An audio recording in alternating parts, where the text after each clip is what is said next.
লাতিন আমেরিকার মাটিতে আবারও যুদ্ধের গন্ধ। যুদ্ধের আবহ ইতোমধ্যেই তৈরি হয়ে গেছে।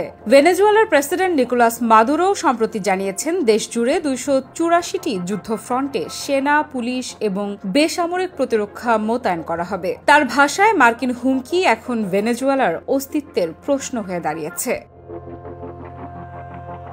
রাষ্ট্রীয় টেলিভিশনে সরাসরি প্রচারিত এক অনুষ্ঠানে মাদুরো ঘোষণা দেন, প্রয়োজনে আমরা সশস্ত্র যুদ্ধের জন্য প্রস্তুত। পাশে বসা প্রতিরক্ষা মন্ত্রীকে সামনে রেখেই তিনি বলেন, কলম্বিয়ার সীমান্ত থেকে শুরু করে উত্তর, দক্ষিণ, পূর্ব আর পশ্চিম ভেনেজুয়েলার প্রতিটি উপকূলেই সরকারি বাহিনী সম্পূর্ণ প্রস্তুত অবস্থায় মোতায়েন থাকবে। তবে এর পেছনে রয়েছে আরও বড় এক প্রেক্ষাপট। মার্কিন প্রেসিডেন্ট ডোনাল্ড ট্রাম্পের প্রশাসন অভিযোগ করেছে, মাদুরো নাকি মাদক পাচারকারী চক্রের নেতৃত্ব দিচ্ছেন এবং তাদের সঙ্গে ঘনিষ্ঠ সম্পর্ক রাখছেন। কিন্তু আশ্চর্যের বিষয় হল, এমন গুরুতর অভিযোগের কোনো প্রমাণই যুক্তরাষ্ট্র প্রকাশ করতে পারেনি।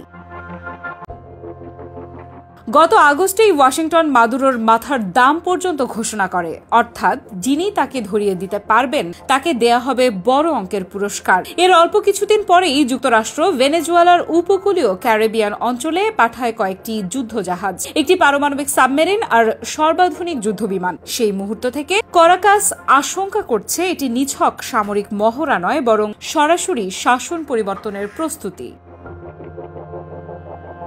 কয়েক সপ্তাহ ধরে মাদুরো প্রকাশ্যে উদ্বেগ জানিয়ে আসছেন, আমেরিকা সামরিক শক্তি ব্যবহার করে ভেনেজুয়েলায় সরকার পরিবর্তন করতে চাইছে। আর সেই বক্তব্য যেন আরও স্পষ্ট হলো সম্প্রতি ঘটে যাওয়া এক ঘটনার পর। মার্কিন বাহিনী ক্যারিবিয়ান অঞ্চলে বিমান হামলা চালায়, ধ্বংস করে একটি স্পিডবোট। ওই হামলায় প্রাণ হারান অন্তত 11 জন। কিন্তু পরে তদন্ত করে দেখা যায়, যাদের হত্যা করা হয়েছে তাদের মাদক পাচারের সঙ্গে কোনো প্রমাণিত যোগসূত্র নেই।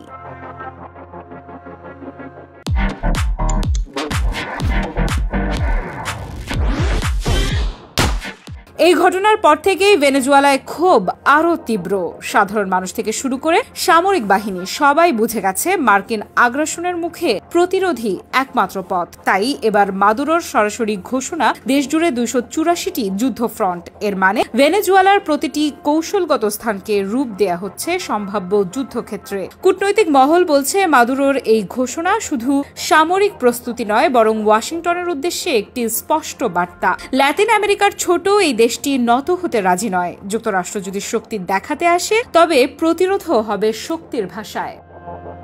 আফরিদা ইফরাত, নিউজ 24।